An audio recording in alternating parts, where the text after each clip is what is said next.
Foodies has 2 to 5 food court managers adding and serving international dishes in order to become the most popular eatery. CMON provided this in exchange for an honest review. Every player takes a food court dashboard and player markers in their choice of color. Shuffle the culture cards, reveal 5, and then make a market deck with all the food stall cards from those 5 cultures. Player 1 takes 1 flyer token, players 2 and 3 take 2, and players 4 and 5 take 3. A flyer token can be traded in to choose an adjacent stall if the die roll isn't to your liking.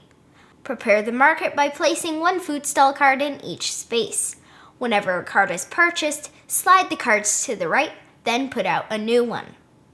When the die is rolled, check your food court dashboard and collect the reward. Usually it'll be a single coin, but the center space provides 2 coins. Each dashboard has 2 blank spaces. Place 1 coin on each of these.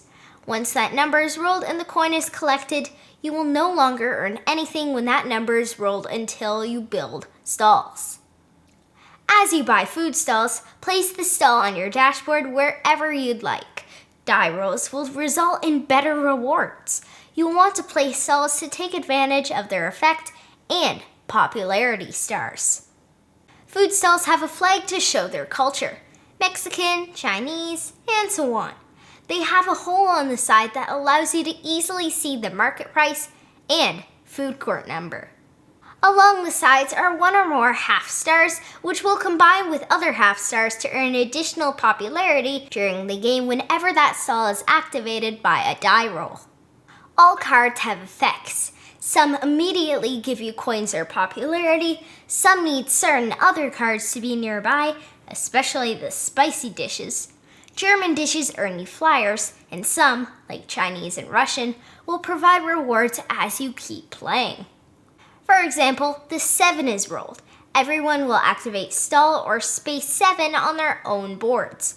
In this case, you would earn 3 coins if you have the most American dishes, but also 2 popularity for completed stars. The market board has 1 built-in special chef that's available to be hired every game.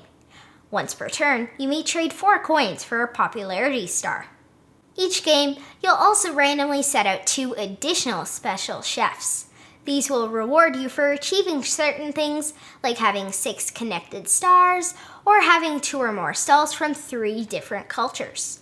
Once someone meets those requirements, they put a player marker on the card. Now, nobody else can hire that special chef.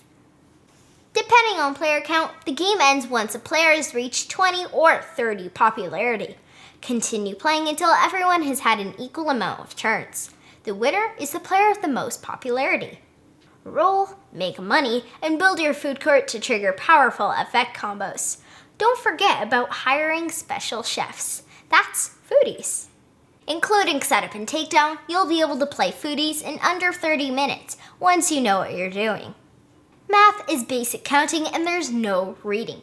You'll need to remember 8 or so icon sets when you play, but they can be figured out quickly. I'll talk more about this later, but I say kids should be fine by age 7. Player areas are about the size of a dinner plate, and the central board is like a typical board cut in half. Even though you'll have a few additional piles, I'd say up to 3 could play on a large rectangular coffee table. In our 4th game of Foodies, we had cultures that pumped out money. On my turn, I'd buy cheap cards to get stars and effects, then trade 4 coins for 1 popularity, thanks to the built-in special chef. The game was fairly close, but I won easily. In our 5th game, we had cultures that pumped out stars. It was much harder to get money, meaning we had to be smart and lucky. Let's not talk about who won that game. I quite like Foodies' variable player mats. It adds a little variety at the start before things get really different thanks to the food stalls. There are 10 cultures and 10 food stalls per culture, so each game will have a new challenge and puzzle. The 5 special chefs add variety as well, although I would have liked to have more included. Food stalls have different effects and half-star locations, even within the same culture. Nice. There's that puzzle I just talked about. Even with that puzzle, the game is fast with next to no downtime. On other people's turns, you're collecting money and/or moving up the popularity track and paying attention to the market to see what you're going to buy. No downtime is so important in family games. It may be quick, easy to teach, and all that other good stuff, but the big box makes it harder to bring with you.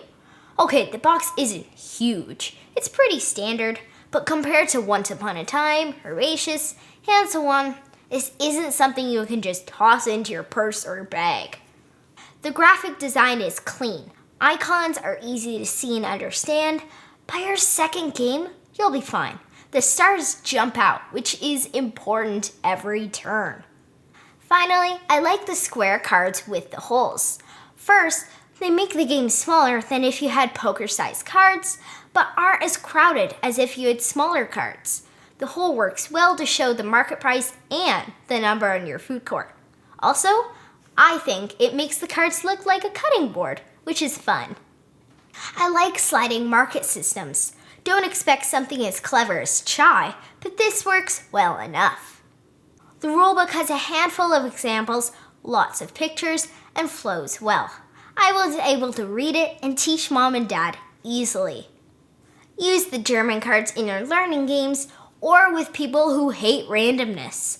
Those gamers will probably still find that there's too much luck, but at least the additional flyer tokens will help with mitigation. I also like that you can spend 4 coins on your turn for a popularity point thanks to the One Special Chef's ability. This gives players a chance if their stalls generate more money than popularity. There are a lot of great family games on the market. Herbaceous, Tiny Towns, Dragon Market. I could go on for an hour. These are accessible games with simple rules that don't take long to play, yet ask the player to make sometimes difficult decisions in order to succeed. Foodies isn't a bad game at all. I had fun with it, and I'm pretty sure all 4 of us did. When so many games are available, with more coming out all the time, it's hard for the good ones to stand out. Hopefully this video helps you decide if this game is a great fit for your family or a good one.